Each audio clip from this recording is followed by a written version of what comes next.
Your first student comedian is awesome. Comes all the way from Norman, Oklahoma. Please welcome to the stage my friend Connie Lee.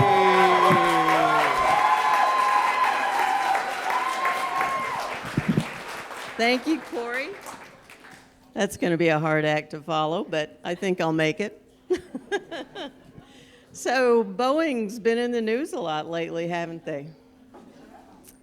I worked for Boeing for 28 years, and I used to say that with a lot of pride.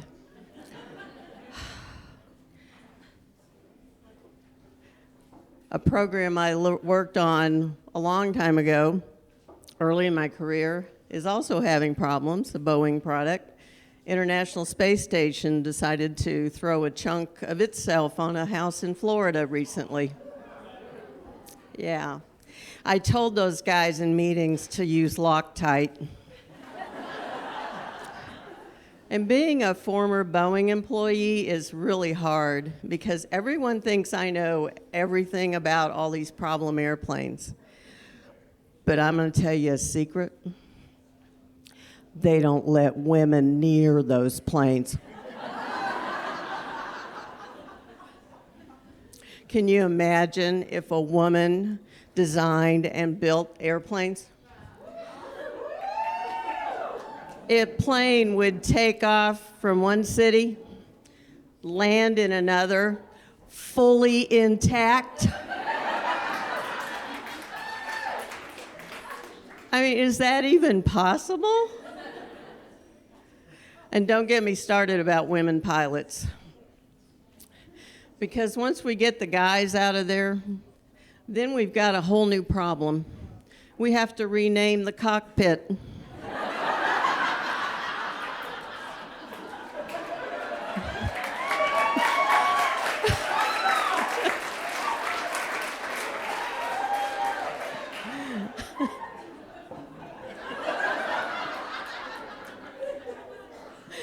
And male flight attendants, really?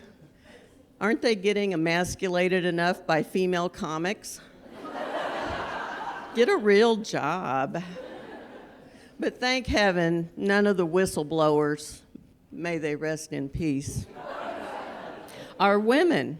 But I bet you it was a woman that pointed out the defect in the first place, and they just didn't like listening to her professional voice. I just said that. I literally said the same thing. I told you guys to use Loctite. And I know what you're thinking. Connie, don't these big corporations like Boeing have policies for diversity, equity, and inclusion? And the companies say they do, but they also say they support equal pay. I'm blaming this whole Boeing thing on John Fogerty. Creedence Clearwater Revival. He wrote the first line of the song Traveling Band, 737 coming out of the sky. Premonition? I think so. Thanks, John. And so there's a little problem with the doors. They fell off, okay. Doesn't the flight attendant tell you to wear your seatbelt at all times? Some people just have to be shown the door before they'll even listen. And then the metal covers are ripping off the engine. And I want to just say, haven't you ever been in your car going down the highway when all of a sudden the hood flaps up into your windshield? Did you die? Grow up. And so the tires fall off the plane. You're already in air. Just sit back, relax, enjoy your flight, because it'll be a rough landing, but you'll have survivor stories to tell. We all love those. And I can see we're heading down a road where there may be a problem. If they don't get women in there, to start working on those problems and on those planes, we're in for a catastrophe. But I am kind of looking forward to hearing a survivor story. So yeah, there I was sitting on the plane. We was halfway to Vegas. And all of a sudden, the door in front of me, it just disappeared. I didn't know why. It's like, what the hell? And then pretty soon I hear some rattling. It's the beverage cart with all the mini bottles. And it goes flying out the door. And the flight attendant just sits there and watches it. I mean, he could have at least grabbed onto it, save it.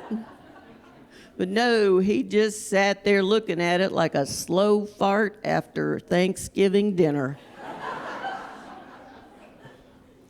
And it got worse when we landed because I wanted to go down that emergency slide. And they said, we lost the slide over Albuquerque.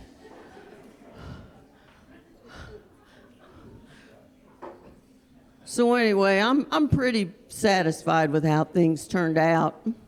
I got a voucher for a lifetime supply for all the Jack and Coke my liver can handle.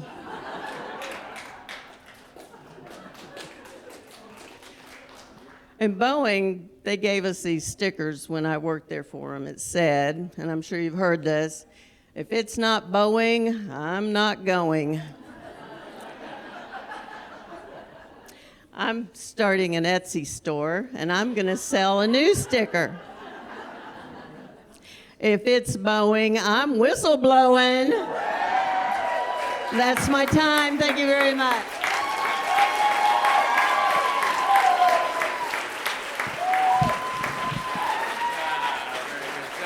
Connie Lee, everybody. Connie Lee. Don't know if you can tell, she's currently fighting 17 lawsuits, so hopefully she comes out on top. Good for her.